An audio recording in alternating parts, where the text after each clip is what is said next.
Mari kita berdoa. Bapa dalam surga yang mulia, terima kasih Tuhan atas kasih karunia Tuhan. Kami boleh berada di ruangan virtual ini untuk mendalami firman Tuhan. Kiranya kami boleh menjadi anak-anak Tuhan yang jeli di dalam kehidupan kerohanian kami, dalam kehidupan keseharian kami. Jangan sampai kami menjadi anak-anak Tuhan yang merasa kami berada di jalan kebenaran, tetapi sesungguhnya jalan kami menuju kebinasaan dan kami tidak menyadarinya. Ajar kami menjadi anak-anak Tuhan yang kritis, buka hati dan pikiran kami, berikan kami hikmat untuk kami boleh mengenali ketidakbenaran di sekitar kami yang dibungkus dengan kebenaran-kebenaran yang tidak lengkap. Kami serahkan seluruh PA kami ke dalam tangan Tuhan. Dalam nama Tuhan kami Yesus Kristus, kami berdoa, kami mengucap syukur. Amin. Jadi di 2 minggu yang lalu kita bicara tentang guru-guru palsu. Nah, mereka masuk ke dalam kehidupan gereja, masuk ke dalam kehidupan umat Tuhan, tetapi kemudian apa yang dilakukan adalah mereka mengajarkan sesuatu yang tidak benar. Salah satunya adalah di dalam pengajaran-pengajaran ala Yudaisme mereka, bahwa keselamatan itu, perkenanan Tuhan itu harus melalui sunat secara fisik.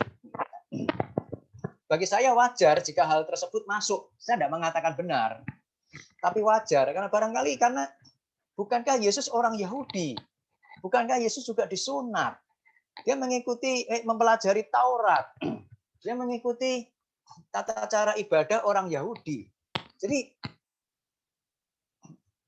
nggak salah dong di dalam Perjanjian Lama orang yang masuk ke dalam bilangan warga umat Tuhan adalah kemudian disunat begitu. Jadi ya sekarang pun ya harus sunat. Kenapa? Karena Alkitabmu, tanda kutip ya, Alkitabmu dalam arti itu Perjanjian Lama mengajarkan demikian.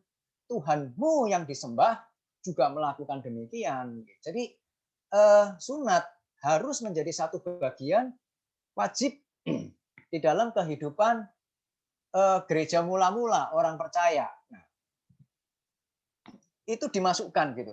Jadi mereka punya dasar biblika enggak? Punya. Kan gitu kan dari Perjanjian Lama, dari keteladanannya begitu. Tetapi mereka lupa bagaimana Perjanjian Lama itu kemudian sudah digenapi dan dimaknai di dalam Kristus, yang menghasilkan bukan sesuatu yang berbeda, tetapi sesuatu yang progresif. Ada bagian yang karena itu sudah digenapi, maka itu tidak berlaku lagi. Jadi apakah harus sunat? Tentu tidak. Ajaran-ajaran palsu yang dibawa oleh guru-guru palsu itu bukan ada di luar sana, tetapi ada di dalam gereja. Justru guru palsu kalau dia mengajar di luar, dia tidak akan bisa mempengaruhi gereja. Kenapa? Dia di luar. Coba begitu masuk dalam, orang melihat dia, kalau pakai bahasa sekarang, oh dia hamba Tuhan, dia sekolah teologi.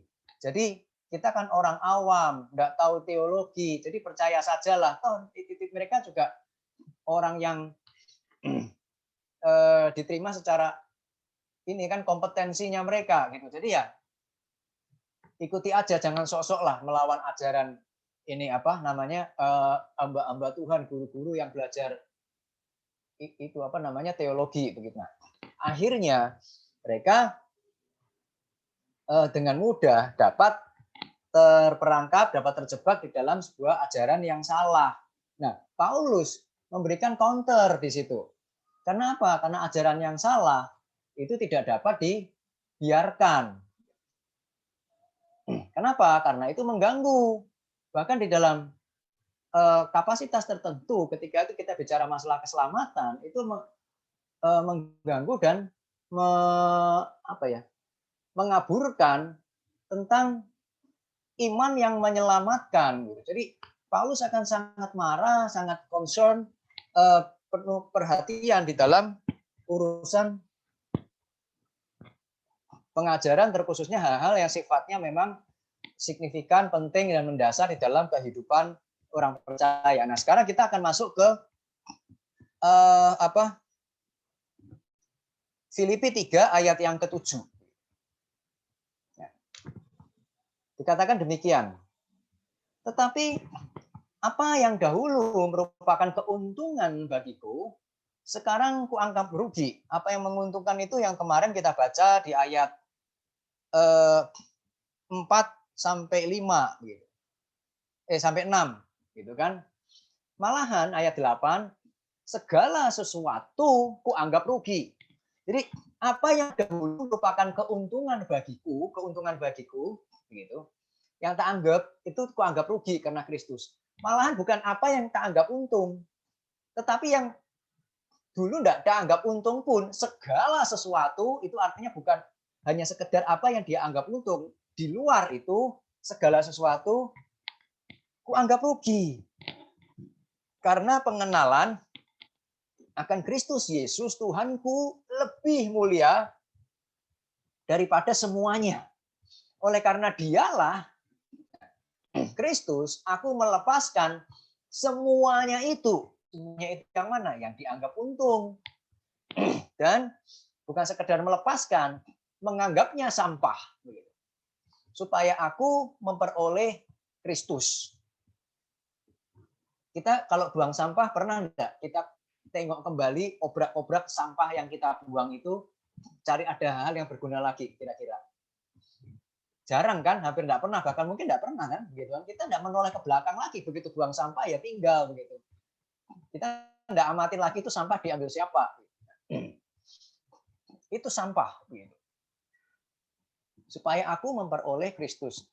Dan bukan ketika memperoleh Kristus dan berada dalam Dia, bukan dengan kebenaranku sendiri karena mentaati hukum Taurat, melainkan dengan kebenaran karena kepercayaan kepada Kristus, yaitu kebenaran yang Allah anugerahkan berdasarkan kepercayaan. Bahasa Yunaninya berdasarkan iman.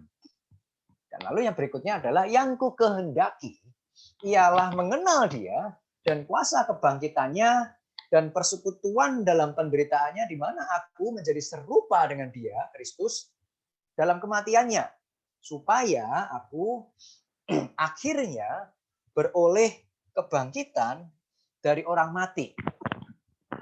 Jadi hal-hal jasmania yang tadinya menjadikan alasan Paulus untuk bermegah. Aku orang Yahudi, asli suku Benyamin. Terus apalagi itu? Orang Ibrani asli. Tentang pendirian terhadap hukum Taurat, aku Farisi. Tentang kegiatan, aku penganiaya jemaat. Artinya dia membela komunitasnya. Jangan sampai ada orang-orang yang merusak, begitu kan? Ya sweeping, begitu mungkin ya toh.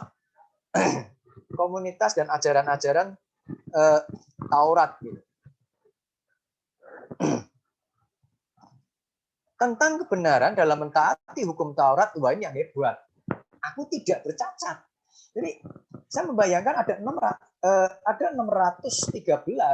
aturan Taurat yang harus dilakukan oleh orang-orang Yahudi, apalagi orang-orang Farisi.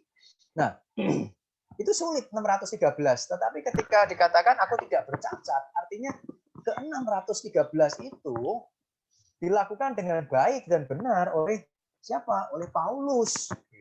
Orang ini luar biasa militansinya. Bukan sekedar pandai, bukan sekedar memiliki kepandaian, tetapi kepandaian yang dia miliki itu dia lakukan. Jadi ini bukan orang yang cuma belajar tok teologi, enggak.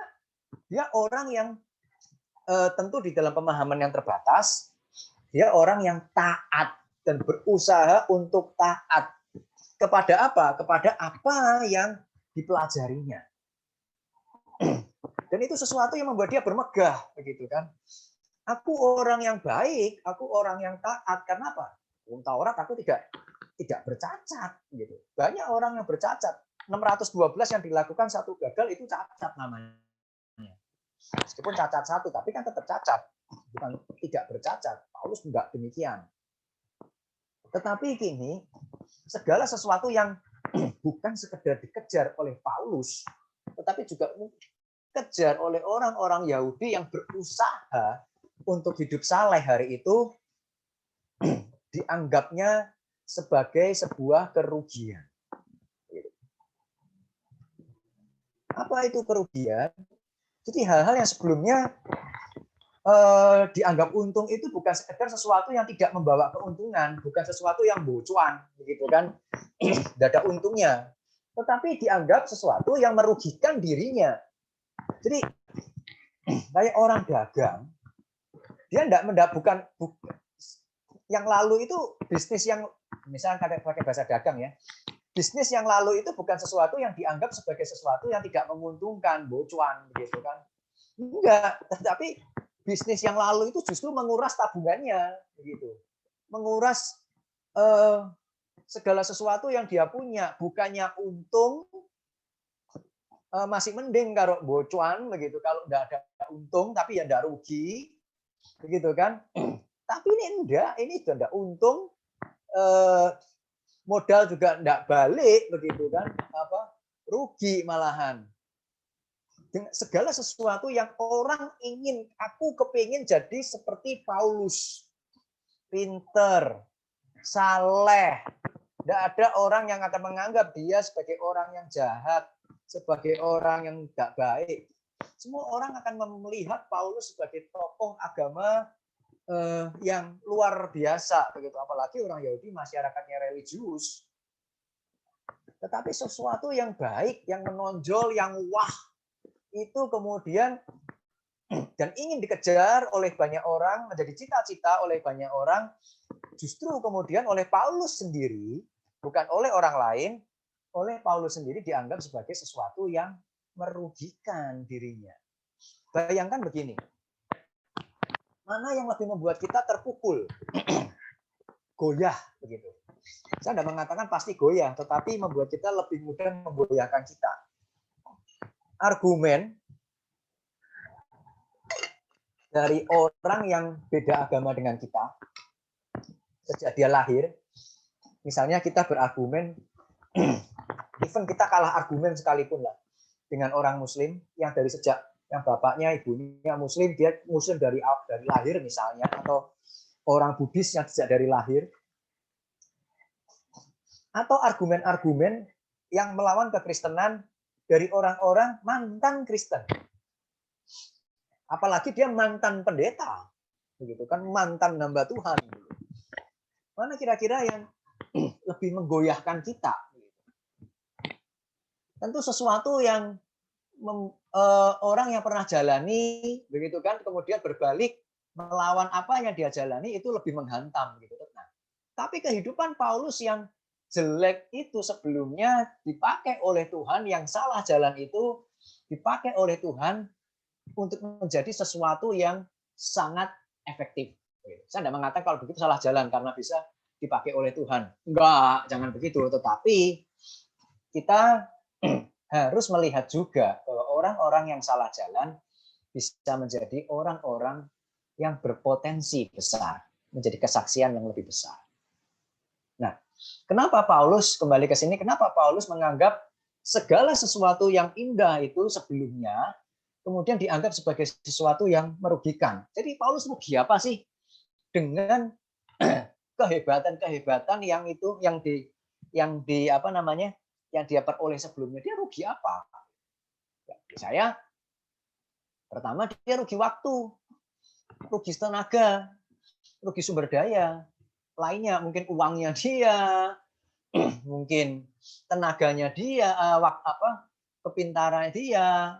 Karena apa? Karena mengejar sesuatu yang salah. Umur itu jalan terus. Sekali lagi, umur itu jalan terus. Dan makanya heran, Paulus sendiri mengatakan waktu-waktu itu jahat. Kenapa? Kalau misalnya, ini bilang kalau misalnya, saya tidak mengatakan Paulus kemudian rencana Tuhan kemudian salah jalan, enggak. Ya karena hal yang tadi itu. Jika Paulus tidak menjadi orang Farisi, langsung menjadi orang Kristen, tidak menganiaya jemaat, dia akan terjun pelayanan mungkin lebih lama dibanding ini, begitu. kayak saya misal, saya jadi hamba Tuhan masuk seminari jadi hamba Tuhan ketika saya berumur 40 tahun begitu. Coba bandingkan ketika saya mestinya jadi hamba Tuhan ketika berumur 30 tahun atau 25 tahun, mungkin saya lebih banyak melayani Tuhan dengan tambahan usia menjadi hamba Tuhan 15 tahun yang sebelumnya itu gitu. Tetapi pertanyaannya apakah saya bisa melayani dengan efektivitas dan kualitas yang sama ketika waktu saya masuk gitu. Apakah saya akan mempelajari hal-hal yang saya tidak akan pelajari jika saya langsung jadi masuk seminari misalnya gitu kan. Saya lebih gampang berurusan dengan orang kerja gitu. Mereka sulit meninggalkan kerjaan karena untuk pelayanan. Kenapa? Saya meninggalkan seluruh pekerjaan saya, mau ngomong apa Anda sama saya kalau Pak ada pekerjaan. Oke, gitu kan. Saya meninggalkan seluruh pekerjaan saya untuk masuk ladang Tuhan. Anda baru meninggalkan satu kali mungkin. Anda bisa ngomong sama saya begitu kan. Anda salah orang beralasan dengan saya dengan alasan-alasan seperti itu. Kenapa? Saya meninggalkan seluruh pekerjaan saya sebelumnya karena saya melihat pelayanan semacam panggilan semacam ini mengubah orang, mengajar orang, mentransformasi orang adalah sesuatu yang berharga untuk hidup orang lain, menjadikan hidup saya lebih bermakna buat orang lain dibandingkan saya menjadi makna untuk diri saya sendiri begitu. Nah, ada rugi waktu, rugi tenaga iya, tapi bukan berarti Tuhan tidak bisa mengubah itu menjadi satu keuntungan sendiri loh, begitu kan? Makanya begini, saya nanti mau masuk pelayanan ketika nanti saya tua saja, gitu kan? Silakan, begitu. Cuman ya itu tadi, ketika kita mengerti apa itu pelayanan, mungkin kita akan berpikir, saya aja yang mencoba mengerti dan mendapati ada hal yang positif ketika saya baru masuk sekitar 40 tahun aja masih ada kadang-kadang masih menyesal kenapa sih kok 40, kok enggak 35 aja begitu kan. Nah, rasanya saya sudah cukup lah belajar nggak terputus sampai 15 tahun lah. Penyesalan itu tetap ada kok begitu. Kelamaan lah 15 begitu kan. Kalau 25 kan saya lulus kuliah kan 24 gitu kan 15-16 tahun. Jadi kita mungkin mempersembahkan kehidupan kita gitu. Di masa tua tetap melayani dengan hebat dan sebagainya. Tetapi kita tidak mempersembahkan, kita kehilangan kesempatan mempersembahkan tenaga muda kita, yang kita persembahkan tenaga tua. Ketika kita baru belajar sekarang, baru kemudian menjadi guru, begitu kan? Di hari tua kita, saya katakan, jika Anda mengajar di waktu muda Anda, mungkin waktu orang yang Anda ajar itu jumlahnya lebih banyak loh, dibanding jika kita baru mengajar di hari tua. Jadi ada satu rasa penyesalan sedikit begitu kan. Kenapa saya tidak bisa menjangkau lebih banyak, hanya berkutat di dalam waktu yang tinggal sedikit, berkutat di dalam satu tempat dan sebagainya. Nah, Paulus mengatakan itu bagi saya suatu bagi orang yang kemudian merasakan indahnya kehidupan bersama dengan Tuhan, hal semacam itu akan dianggap menjadi satu kerugian. Saya juga merasakan, apalagi Paulus pasti. Nah, terus rugi apa lagi? Rugi karena tidak memperoleh yang seharusnya dapat diperoleh jika kita mengejar yang benar. Paulus pun sama. Jika aku mengejar Kristus sejak awal, saya mendapatkannya sejak awal. Kadang kita pernah merasa begitu kan? Aduh, tahu gitu dari dulu, enggak dari sekarang. Kenapa ya? Enggak dari dulu begitu. Saya kejar, nah begitu. Bagaimana nggak ngejar apa pasangan hidup, ngejar cewek begitu. Aduh, kenapa dari dulu enggak tak kejar? Kenapa dulu saya takut, sekarang saya punya keberanian, dia sudah jadi milik orang lain begitu. Makanya saya punya teman itu pacarnya diganggu sama ini apa namanya sama teman pacarnya itu karena teman pacarnya itu naksir pacarnya itu begitu kan. Dia tipikal orang yang sebelum janur kuning melengkung masih bisa digoyang begitu. Nah, itu zaman dulu begitu. Kalau sekarang mungkin beda kali ya.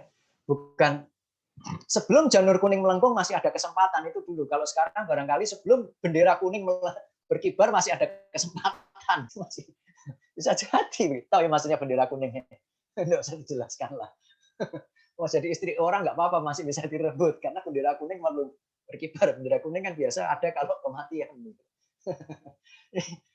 Rugi karena tidak memperoleh yang seharusnya dapat diperoleh jika kita mengejar yang benar. Rugi karena apa yang salah, bukan sekedar salah, tetapi merusak, gitu kan? Jadi bukan sekali bukan sesuatu yang tidak menguntungkan, tetapi benar-benar merusak, merugikan diri kita, begitu. Bukan sekedar tidak membuat untung sekali lagi, tetapi membuat kita semakin terhilang. Dia mengejar dengan Paulus belajar dengan cara yang salah. Pikirannya mulai rusak dengan penafsiran yang mungkin keliru tentang Taurat, begitu kan? Dia memandangnya dari sudut pandang kefarisiannya dia. Bukan sekedar kerusakan pengetahuannya dia. Kerusakan pengetahuannya dia membawa dia kepada kerusakan yang lain, yaitu apa? Menjadi penganiaya jemaat. Pikirannya salah, sekarang bukan sekedar pikirannya salah saja, tapi apa? Perbuatannya itu salah. Merusak. Dan reputasi Paulus sebagai penganiaya jemaat itu sebuah reputasi yang sangat terkenal di kalangan orang Kristen.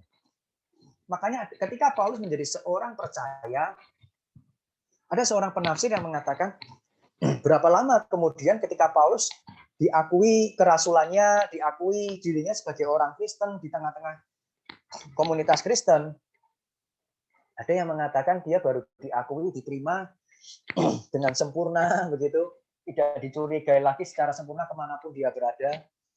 Itu setelah 8 sampai 13 tahun. Kenapa? Karena tindakan yang salah yang dilakukannya itu merusak reputasinya. Meskipun dia mengaku bertobat sekalipun, dia membutuhkan waktu agar Paulus bisa diterima di kalangan orang-orang yang tadinya dimusuhinya, yang kini dikasihinya. Nah, itu merugikan. Dia datang disambut dengan kecurigaan oleh beberapa orang, oleh beberapa pihak. Jadi beritanya lebih sulit untuk diterima, meskipun kebenaran tetap kebenaran ya. Nah, itu merugikan. Jadi, apa yang kita bisa pelajari sampai tahap ini adalah jangan menunda kehidupan kita untuk masuk ke dalam ladang Tuhan. Jangan menunda kehidupan kita untuk bersekutu, terlibat bersama dengan Tuhan. Ketika kita benar-benar mengenal Tuhan dan kemudian mengetahui, merasakan bagaimana relasi dengan Tuhan itu yang begitu indah, kita akan ada penyesalan. Pertanyaan buat kita adalah apa yang kita kejar dalam kehidupan kita? Saya biasa ngomong Tuhan itu jadi harta kita atau harta jadi Tuhan kita. Yang kita kejar apa sih? Cita-cita kita apa sih? Visi hidup kita apa sih? Begitu dah. Ada enggak Tuhan di dalam visi kehidupan kita? Itu yang dikatakan Yakobus. Kamu merencanakan pergi ke kota ini, bisnis menghasilkan untung sekian, tetapi adakah di manakah Tuhan di dalam perencanaanmu? Jangan-jangan kita seperti judul itu, kita hidup di dalam rat race, perlombaan tikus. Yang ikut MIM, Man in the Mirror, cell group Man in the Mirror, begitu, tahu apa itu rat race, begitu kan? Satu kehidupan yang berputar-putar tapi tanpa tujuan. Kayak apa ya? Kayak inilah. Ada yang gambarkan kayak yang di kiri, yang lingkaran itu dia lari kenceng begitu, yang dikejar uang, tapi ya dia berdiri di situ, enggak pernah maju. Paling uangnya tambah begitu kan, tapi ya kerohaniannya, karakternya berarti enggak pernah maju. Atau retris yang di sebelah kanan itu begitu, dia berputar dalam kehidupan itu aja tanpa dia enggak tahu dia pernah keluar, enggak bisa keluar dari situ. Nah, itu jebakan-jebakan tikus, perlombaan tikus gitu. Pak Bayu pernah Pak Bayu pernah Pak merasakan rat race? Oh pernah, jangan dikira enggak pernah begitu. 2 kali malah, gitu kan. Waktu pertama kali kuliah dan ketika saya mulai asik kerja sendiri begitu, memulai bisnis kerja sendiri itu asik begitu, dan ya, akhirnya banyak hal yang terlewatkan di dalam kehidupan saya begitu. Ketika saya masuk kuliah, saya fokus, nggak mau jadi batu sandungan. Yang penting saya sekarang mau kuliah karena ini yang terakhir pendidikan saya sebelum saya masuk kerja. Saya mau fokus, gitu kan. Nanti setelah saya selesai kuliah baru saya mau urusan sama Tuhan lagi, mau pelayanan apa, ya itulah begitu kan. Sekarang saya mau fokus. Saya mundur setahap untuk maju 2 tahap. Wah, begitu kan, kelihatannya rohani begitu. Tapi itu satu hal yang saya sesali justru. Puji Tuhan cuma 3 tahun begitu. Akhirnya balik. Saya tetap jadi mahasiswa yang berprestasi begitu kan. Nggak terganggu juga pelajaran saya begitu. Ya tentu membagi waktu, ada usaha lebih untuk itu. Tetapi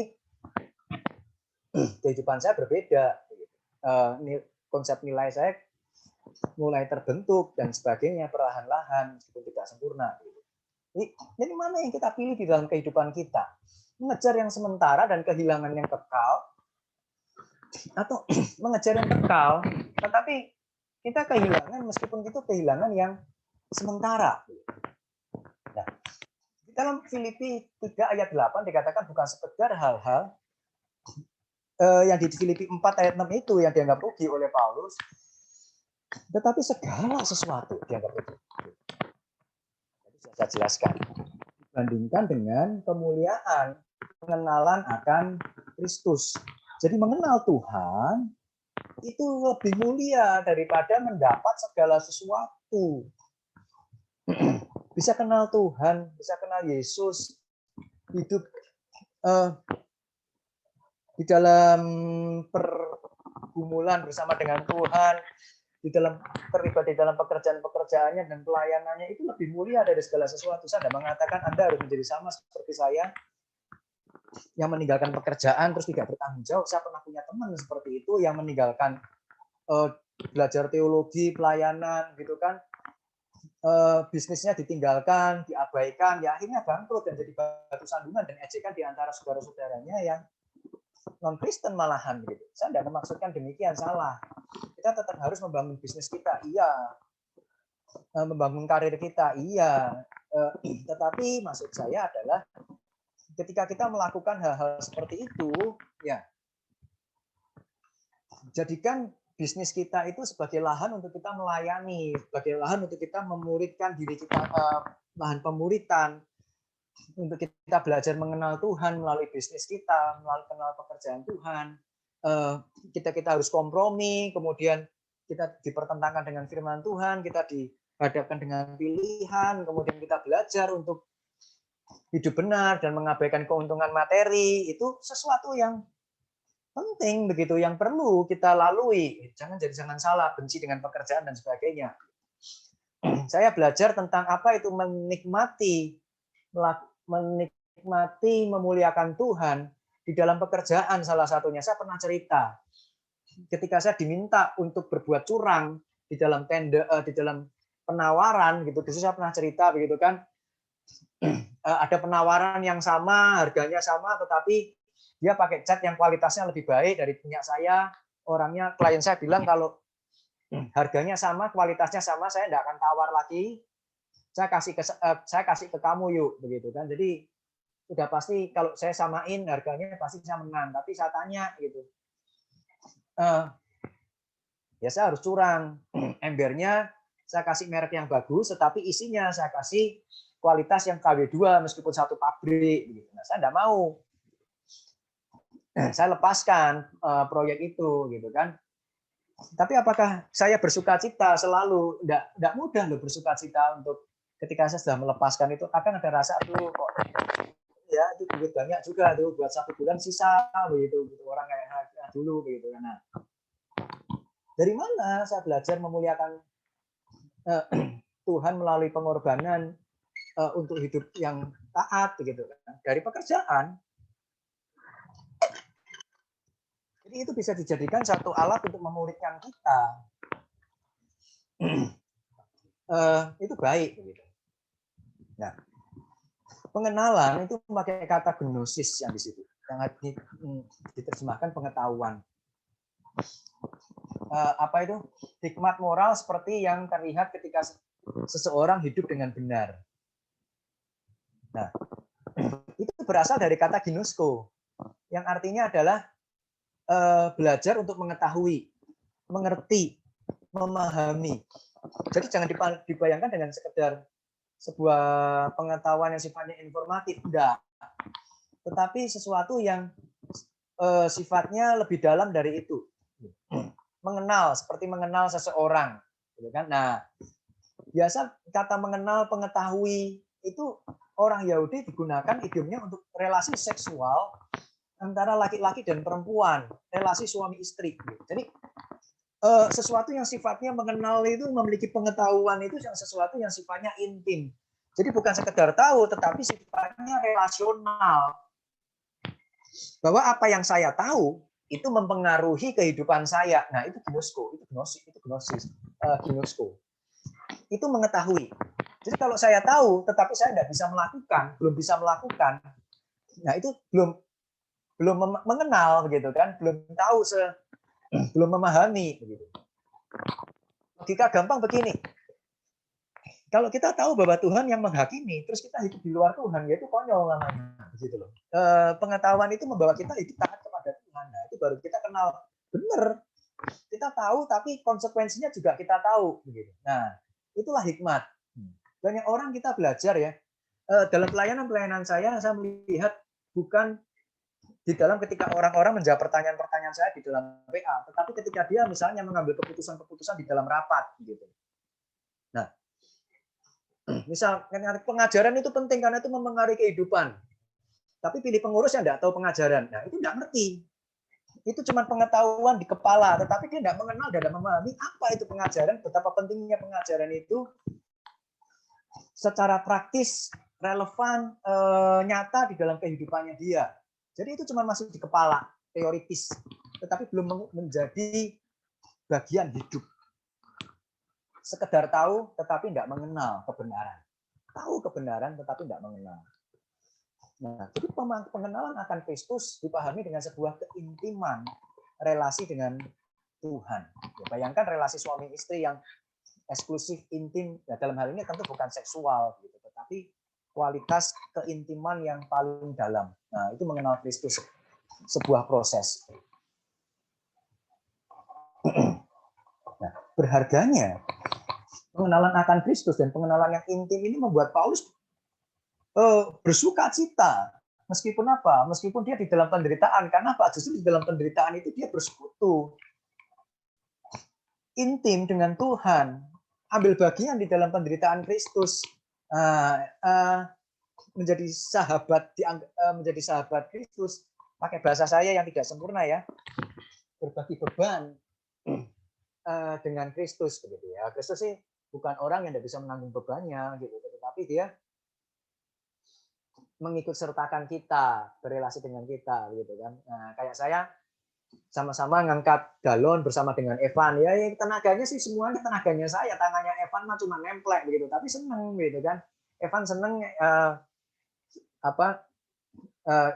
kerja bareng saya, tanda kutip begitu ya. Saya seneng juga Evan ikut begitu ya. Bukan pekerjaannya selesai, tetapi ketawa-ketawanya sama si Evan sewaktu ngangkat itu loh. Nah, bersamanya dengan dia. Nah, itu lebih berharga daripada menyelesaikan pekerjaan yang ngangkat aqua galon itu begitu. Nah, Paulus kemudian diperhadapkan dengan pilihan melepaskan yang sudah diperoleh loh ya, di tangan maksudnya. Jadi yang dilepaskan itu bukan sesuatu yang potensi. Saya bisa kejar itu, saya bisa kejar ini, saya pilih mana? Enggak. Yang dilepaskan Paulus bukan yang model begitu. Yang dilepaskan Paulus yang sudah ada di tangan, yang sudah dimiliki, yang sudah dirasakan. Untuk mendapatkan apa? Mendapatkan sesuatu yang sudah didapat, tetapi belum sempurna, cuma icip-icip. Jangan-jangan nanti dapatnya tidak sempurna, itu resiko. Tetapi ya dia tahu dia tidak akan mendapatkan sesuatu yang kemudian tidak sempurna. Dia akan suatu saat akan mendapatkan sempurna. Tetapi yang sedikit itu yang diincipi itu, yang tidak sempurna yang sekarang dia sudah dapat itu jauh lebih berharga dari apa yang di tangannya dia secara sempurna sudah dia dapat. Kenapa? Karena Kristus. Jadi jangan bandingkan sesuatu yang tidak didapat oleh Paulus. Sudah didapat dan didapat secara sempurna. Digenggam erat oleh Paulus. Itu yang dilepaskan.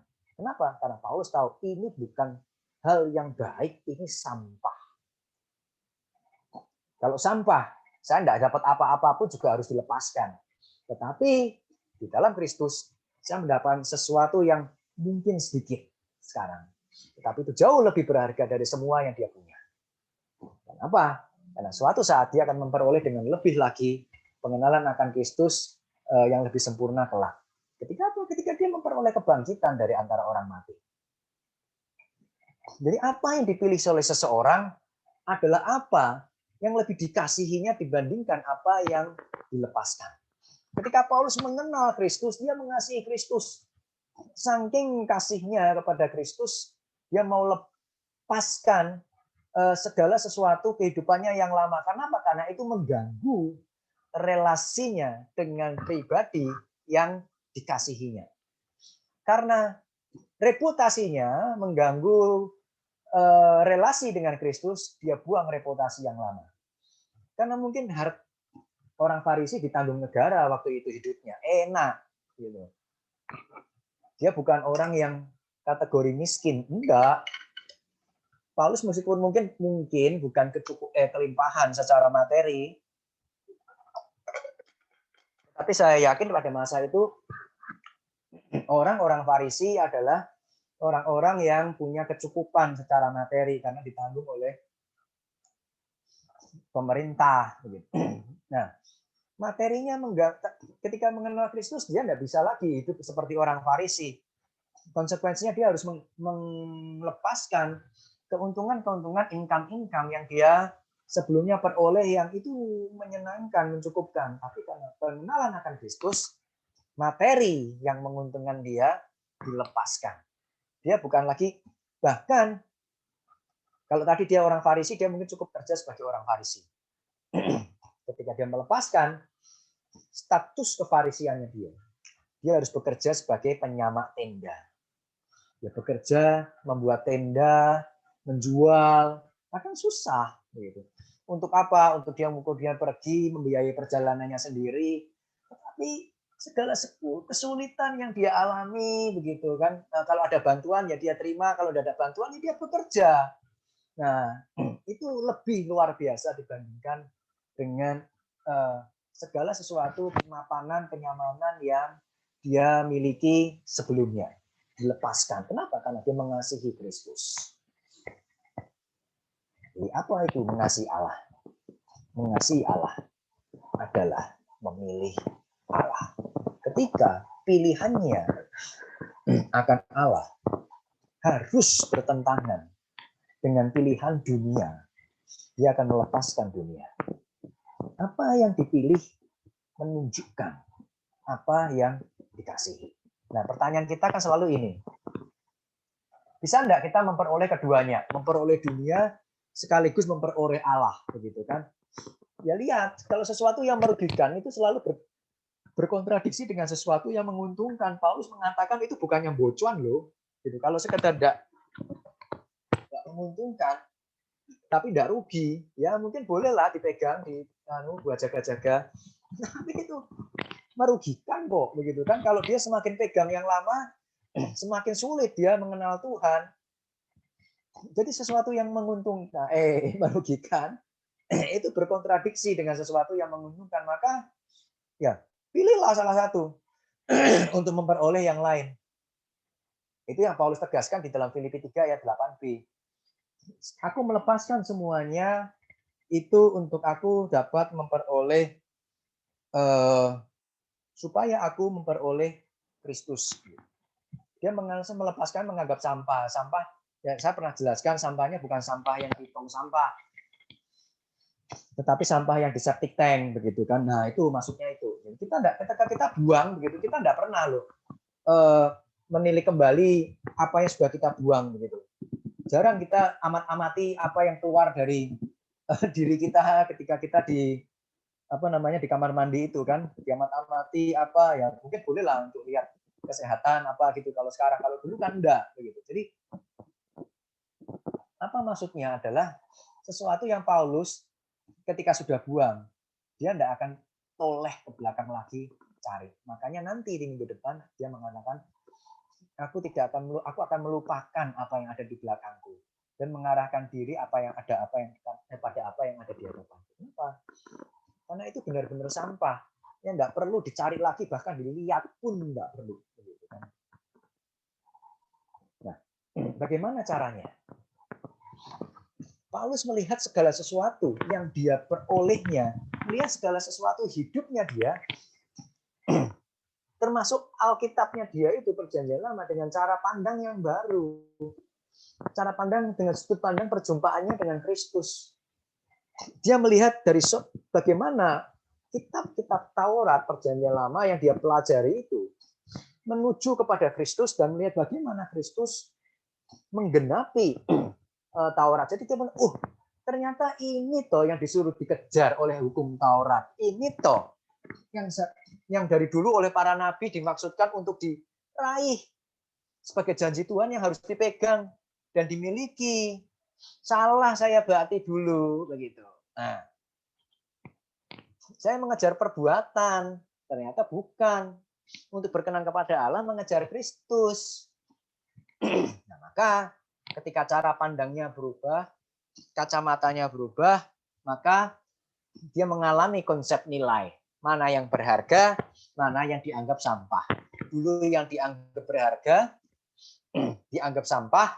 Sekarang yang tadinya dulu dianggap sampah, ini dianggap berharga. Kenapa? Karena dia pakai kacamata yang betul.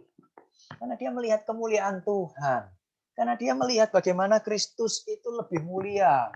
Kehidupan kekal yang Tuhan sediakan bersama dengan Tuhan adalah jauh lebih menguntungkan, lebih bernilai dibandingkan apa yang sementara. Ini sementara. Yang selamanya akan lebih banyak begitu. Kalau kita tahu, kita tinggal, saya juga pernah kasih ilustrasi. Kalau kita tahu kita tinggal di Australia dan kita tahu pasti suatu saat kita akan kembali ke Indonesia. Dan syarat kembali ke Indonesia, segala sesuatu yang kita miliki di Australia, dibeli di Australia, nggak boleh dibawa. Gitu. Punya rumah nggak boleh dibawa, dijual juga nggak boleh, begitu kan? Beli ya beli, misalnya begitu. Masa kita akan beli rumah di Australia? Ya enggak lah, pasti ngekos lah atau kontrak. Saya akan gunakan uang saya untuk beli yang di Indonesia karena saya tahu pasti suatu saat saya akan ke sana kok. Ngapain saya beli rumah di Australia? Tidak bisa dibawa pulang. Berhikmat, bijaksana.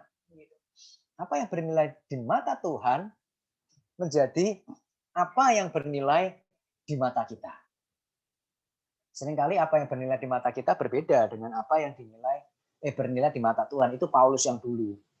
Sekarang konsep nilai Paulus berubah. Apa yang bernilai di mata Paulus itu adalah apa yang bernilai di mata Tuhan.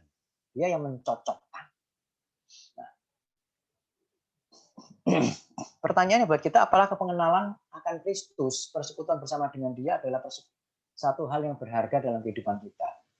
Bukan sekedar kita belajar mendalami firman Tuhan. Mengenal Tuhan itu bukan sekedar belajar, tetapi melakukan. Melakukan dengan benar. Apakah kita memilih Kristus dan apa yang benar dan baik di mata Tuhan? Nah, di dalam ayat 9 Paulus mengatakan dan berada di dalam Dia bukan karena dengan kebenaranku sendiri karena mentaati hukum Taurat, tetapi karena kebenaran Kristus.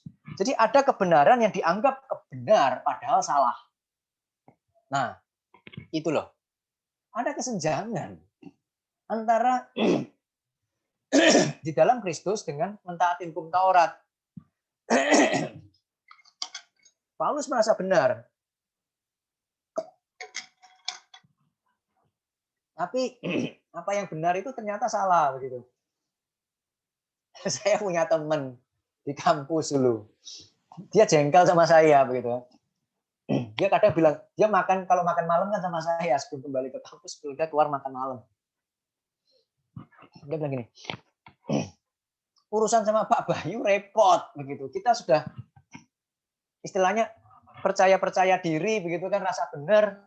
Begitu Pak Boy ngomong ternyata salah begitu kan. Lain kali kalau ngomong nunggu Pak Boy ngomong aja, dia bilang gitu.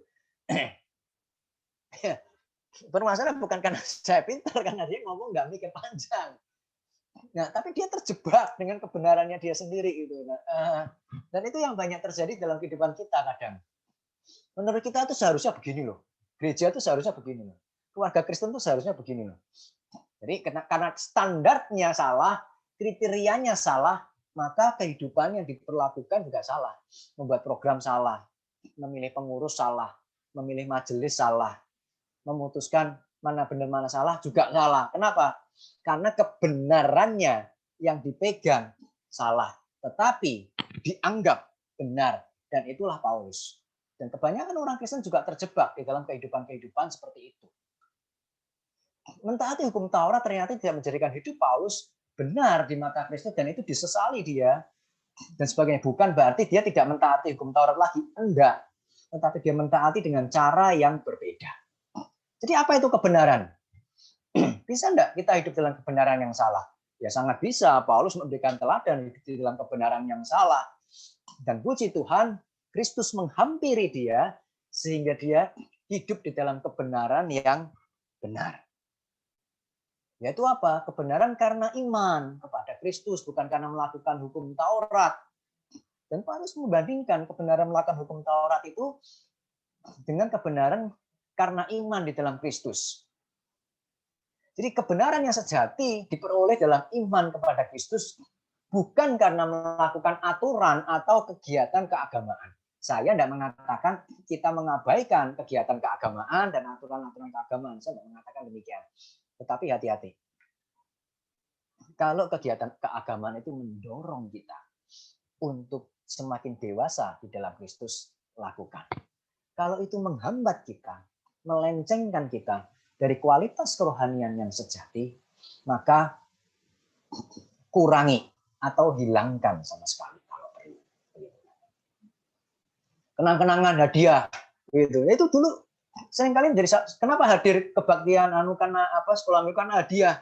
Itu kan sampai tahap tertentu, itu kan mendidik orang, menggeser orang datang beribadah kepada Tuhan diganti dengan hal yang sifatnya jasmaniah. Paulus mengatakan kalau urusan dengan hal jasmani aku lebih lagi. Nah, maka ya harus dikurangi sampai suatu saat harus dihilangkan. Jadikan Kanaan itu gereja yang penuh dengan kenangan, bukan gereja yang penuh dengan kenang-kenangan. Jadikan jemaat untuk hidup di dalam kebenaran yang sejati. Justification itu by faith. Kebenaran itu karena iman, bukan karena pekerjaan.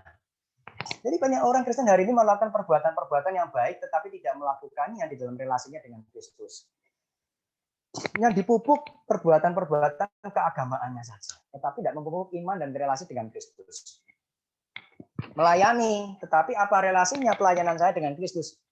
Ya mungkin tidak tahu, tidak ada. Pokoknya melayani aja, Evan, gitu kan. Bayangkan, saya kasih ilustrasi ini. Saya punya pohon besar, pohon sukun di rumah, gitu ya, di pastori. Tidak berbuah.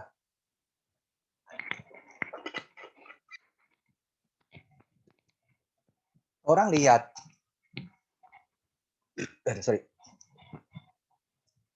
pohon sukun saya berbuah banyak sih. Makanya banyak orang yang merasakan pohon sukun saya begitu kan. Buah sukun di tempat saya itu. Enggak berbuah. Orang komentar, kok tidak ada buahnya sih? Iya, tidak ada buahnya. Pohon sukun tidak ada buahnya sukun. Lalu gimana caranya? Ada dua cara. Yang pertama itu, tempelin aja buah sukun palsu. Dari bawah kan juga tidak kelihatan. Yang mirip asli, tempelin begitu. Nggak bisa dimakan sih, cuma buat pajangan doang begitu kan. Nah, itu satu. Tempelin buahnya banyak, orang lihat, buahnya banyak ya, berarti pohon sukunnya berbuah ya gitu kan, tapi buahnya palsu semua. Atau ya pupuk tanamannya, akarnya kasih vitamin atau apalah supaya apa, berbuah secara alami. Kehidupan Kristen kita yang dikatakan berbuah itu berbuah seperti apa? Kelihatannya baik begitu kan, ramah. Tapi apakah ramah itu keluar dari hati atau cari muka? Gitu supaya orang suka dengan kita. Tidak otentik. Kelihatannya buah kenal Kristus jadi orang yang ramah. Tetapi apakah hatinya hati yang ramah? Apakah itu benar-benar keluar dari hati? Nanti kelihatan, sabar. Kelihatannya bagus, tapi begitu apakah benar itu satu kesabaran yang keluar dari hati atau sesuatu yang sifatnya tempelan? Pelayanan kelihatannya bagus, tapi benar nggak pelayanan karena cinta Tuhan? Benar nggak? Atau itu cuma buah yang ditempelkan supaya kelihatan rohani aktif di gereja? Tetapi sebenarnya bukan untuk cinta Tuhan, tetapi untuk supaya motivasi yang salah. Nah, banyak orang Kristen terjebak dalam hal semacam itu, menempelkan buah-buah rohani palsu yang tidak keluar dari hati yang diubahkan oleh Kristus. Nah, kebenaran yang yang oleh karena iman itu Paulus mengatakan kebenaran yang dianugerahkan di dalam iman. Bukan harus kerja keras, tetapi oleh karena anugerah Allah semata. Nanti dikatakan taudikaio sunen epite pistai. Itu kebenaran Allah yang dianugerah. Itu maksudnya begini, itu frase yang ini loh. Yaitu kebenaran yang Allah anugerahkan berdasarkan kepercayaan. Nah, itu te dikaio sunen epite pistai. Theo Tuhan, dikaio sunen kebenaran Tuhan, milik Tuhan, epite pistai. Yang di situ dikatakan apa ya? Berdasarkan epite pistai itu berdasarkan pistai. Nah, itu kepercayaan, tapi kalau pistis itu biasa diterjemahkan iman juga. Nah, tapi kata epi itu pada berdasarkan, tetapi kalau saya baca di tafsiran, kalau teu sifatnya genetif case gitu kan, menyatakan milik, maka epi itu memiliki relasi atau makna distribusi. Jadi apa kebenaran Tuhan yang didistribusikan oleh iman, oleh karena iman kepada Kristus. Jadi kebenaran-kebenaran yang Allah anugerahkan berdasarkan kepercayaan itu maksudnya melalui iman dan pengenalan akan Kristus, kebenaran-kebenaran Allah itu didistribusikan kepada kita. Jadi iman itu salurannya untuk kita menerima air hidup yang dari menerima air yang daripada Tuhan. Kebenaran-kebenaran yang Tuhan sampaikan kepada kita. Nah, selangnya ini ilustrasi. Selangnya itu iman itu. Semakin mengerti, jadi akhirnya apa? Kita semakin mengerti kebenaran dan semakin memiliki, nah ini goalnya, relasi yang akrab dengan Allah, dengan Bapa. Paulus menyadari bahwa iman yang dianugerahkan kepada dirinya itu membuat dia semakin dekat, semakin kenal Kristus. Maka Paulus mengatakan di ayat 10 yang kukehendaki ialah mengenal Kristus dan kuasa kebangkitannya, dan bukan sekedar mengenal kuasa Kristus dan kuasa kebangkitannya, tapi persekutuan di dalam penderitaan yang terlibat di dalam penderitaan Kristus yang membuat dia lahir baru dan mendapatkan kekekalan nantinya itu loh, yang membuat dia dipanggil untuk hidup sesuai dengan rencana Tuhan. Tujuannya apa? Tujuannya menjadi serupa dengan Kristus. Kalau kita, enggak kita lah ya, biasa anak-anak muda punya idola K-pop begitu kan. Kalau kita kan tua-tua kan bukan K-pop tapi kepo begitu. Mau tahu urusan anak muda begitu. Kalau anak muda K-pop. Nah, mulai itu gaya bajunya, mulai itu rambutnya disemir begitu kan. Gayanya dan sebagainya supaya semakin serupa dengan idolanya. Tapi begitu urusan dengan Kristus, kita mau enggak kita semakin serupa dengan Kristus? Jadi ketika Paulus menderita, dia menyadari bahwa justru apa yang dicita-citakan, apa yang diinginkan itu terpenuhi, bukan penderitaannya, tetapi pengenalannya akan Kristus. Nah, kuasa Kristus adalah kuasa yang bukan sekadar membenarkan kita, membuat kita menjadi benar di hadapan Tuhan, membuat kita dianggap benar, tetapi mengubahkan kehidupan kita yang tidak benar menjadi kehidupan yang benar. Kita mengalami kuasa kebangkitan Kristus, kita dibenarkan di hadapan Allah dan diubahkan. Jadi apa itu tanda seorang Kristen yang sejati? Apa tanda seorang Kristen yang hidup di dalam kebenaran yang sejati? Kebenaran yang benar adalah perubahan hidup yang alami ke arah Kristus oleh karena kuasa kebangkitan Kristus. Perubahan hidupnya alami, keluar dari hati, perasaannya berubah, emosinya berubah, pikirannya berubah, maka tindakannya mulai berubah. Kenapa? Karena didorong oleh isi hati yang benar, bukan didorong oleh tujuan-tujuan dan keinginan-keinginan yang palsu. Supaya apa? Supaya beroleh kebangkitan orang mati. Nah, apa yang membuat kita beroleh kebangkitan orang mati? Kan pengenalan akan Kristusnya, bukan perbuatannya. Sekali lagi, kita memperoleh kehidupan yang kekal. Satu, ada apa di dalam kekekalan? Nah, di dalam Tuhan, di dalam kekekalan, di langit dan bumi yang baru nanti,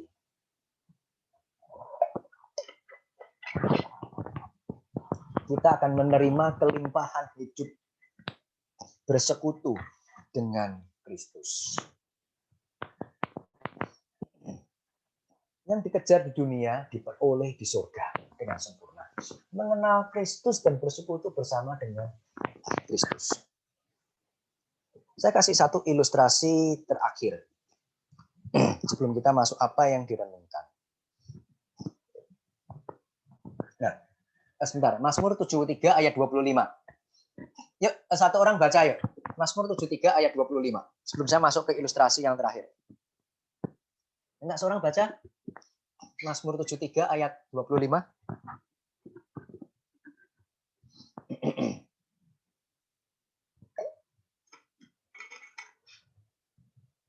Yuk. Mazmur 73 ayat 25. Siapa gerangan ada padaku di sorga selain engkau? Selain engkau tidak ada yang kuingini di bumi. Siapa gerangan ada padaku di surga selain engkau? Enggak ada. Kapling rumah mewah di surga enggak ada. Gitu kan? Canda kan bukan saudara-saudara kita ya pasti ada, tetapi maksudnya itu bukan dia yang paling kita kejar. Tetapi engkau, Tuhan yang ada dikejar, yang ada di surga itu yang, dan itu Tuhan itu loh, engkau itu yang ada di surga itu yang kuingini di bumi. Perbuatan hidup Paulus mengejar Kristus, mempraktekkan Mazmur 73 ayat 25, Mazmur Asaf. Dia tidak iri lagi dengan orang-orang Farisi yang dulu. Dia tidak iri dengan kesuksesan orang-orang imam-imam besar di bait suci, orang-orang Farisi. Hidupnya jauh dari kesuksesan yang semacam itu. Dia tidak lagi iri. Kenapa? Karena dia melihat ujung mereka, sama seperti Asaf melihat bahwa ujung mereka adalah kebinasaan. Tetapi di dalam kehidupannya yang baru, yang penuh sesuatu yang mungkin tidak enak, tetapi dia melihat sesuatu sukacita dan kebahagiaan yang jauh lebih besar. Banyak orang tidak mengingini Tuhan ketika dia masuk surga. Ingin masuk surga. Dia mengingini sesuatu yang lepas dari penderitaan dunia. Tetapi itu hal yang keliru. Itu bukan tanda, bukan bentuk cinta kita, kasih kita kepada Tuhan. Satu ilustrasi terakhir. Ada suatu ketika saya menonton tayangan televisi. Di situ dikasahkan seorang pembawa acara, saya sebutkan namanya, karena itu ditayangkan di TV. Pembawa acara itu namanya Wahyu Wiwowo. Saya presenter dari TV mana lu? Net TV atau Metro TV saya lupa. Dia seorang di dalam satu siarannya dia kemudian dia pernah bekerja di rumah work from home. Kenapa dia work from home? Membuat acara 15 menit di rumah. Karena dia terserang COVID-19. Dia tidak bisa kemana-mana. Nah, kemudian kisahnya setelah dia menjadi penyintas, lulus begitu, dia ceritakan kisahnya dan siarkan di TV. Kebetulan saya lihat. Dia menceritakan suatu ketika anak rumahnya gede, dia mengisolasi diri di lantai 2. Di lantai 2-nya ada sebuah kamar di sebuah kamar ada sebuah jendela yang kalau dia melongok ke bawah itu halamannya. Nah, tentu saya nggak tahu itu halaman samping atau halaman belakang, saya nggak tahu. Tetapi ada halaman di situ. Nah, ketika dia melongok ke bawah, dia lihat, nah itu halaman. Tetapi ketika dia harus berisolasi mandiri itu, anaknya perempuan ulang tahun. Dia tidak bisa memeluk anaknya. Dia tidak bisa bersama-sama menikmati kesenangan bersama dengan anaknya.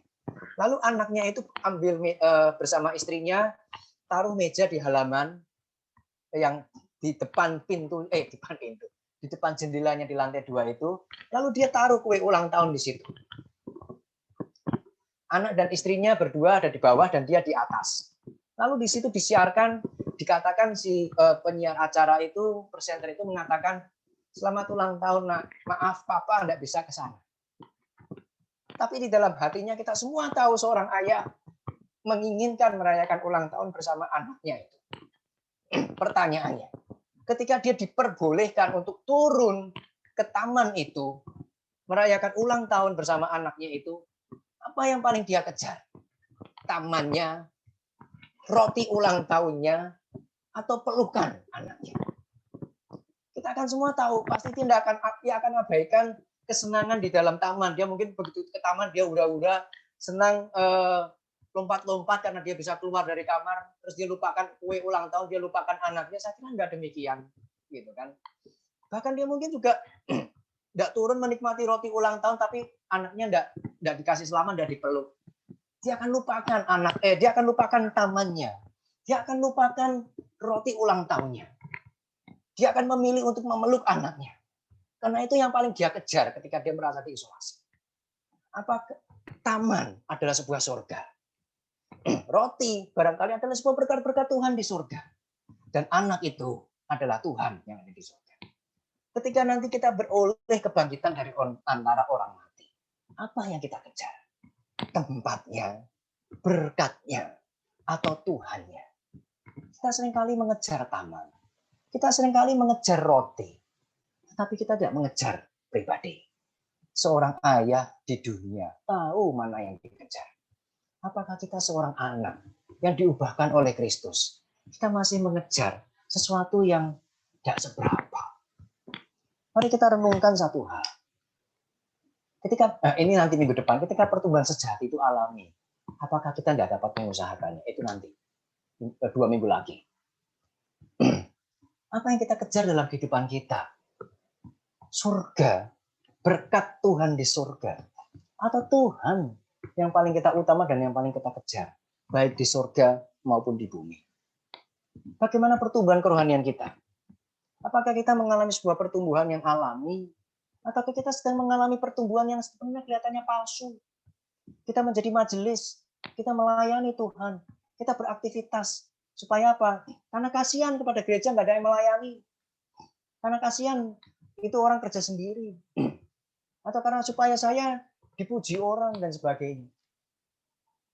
Atau itu karena kita mencintai Tuhan dan mencintai orang-orang yang Tuhan cintai di dalam kehidupan kita.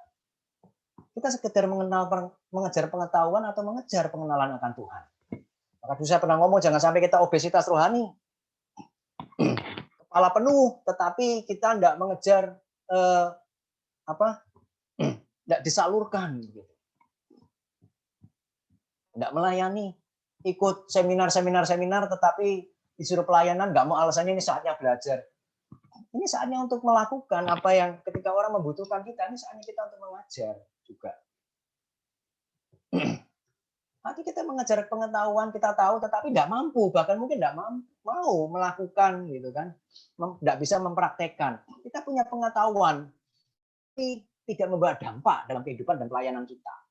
Ya seperti tadi saya contohkan itu, kita tahu pengajaran itu penting, tetapi memilih majelis, memilih pengurus yang tidak tahu pengajaran, itu pengetahuan yang tidak berdampak.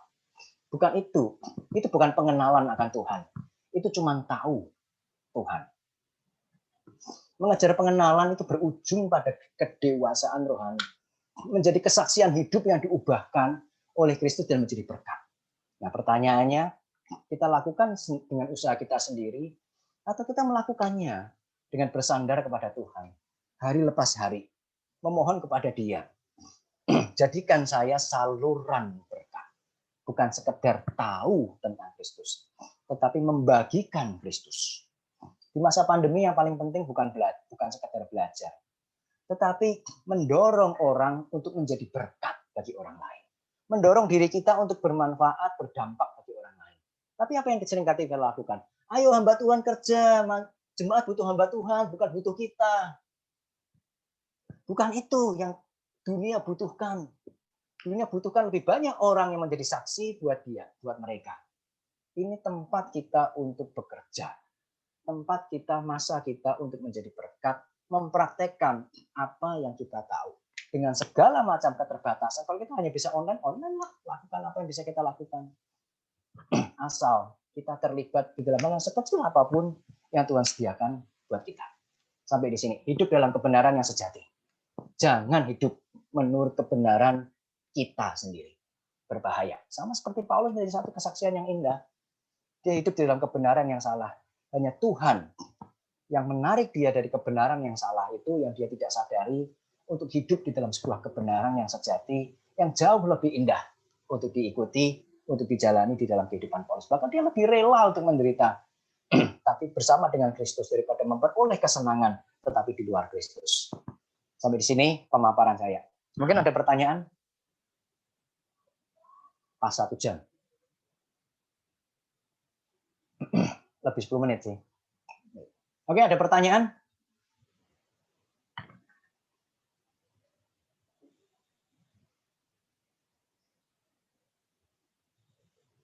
Pertanyaannya boleh apapun ya, nggak perlu sesuai apa topik hari ini.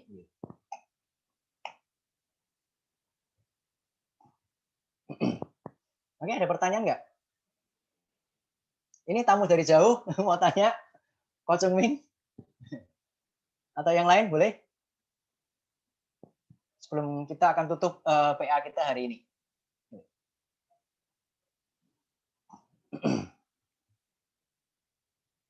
Kalau enggak ada, kita bisa tutup doa hari ini. Halo? Ada yang tanya? Oh, enggak ada respon ya?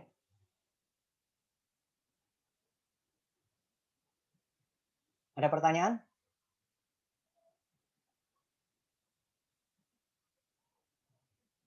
Oke, kita tutup. Kalau boleh saya minta Pak Har ya, Pak Har berdoa bisa Pak Har, minta tolong. Untuk kita dalam doa.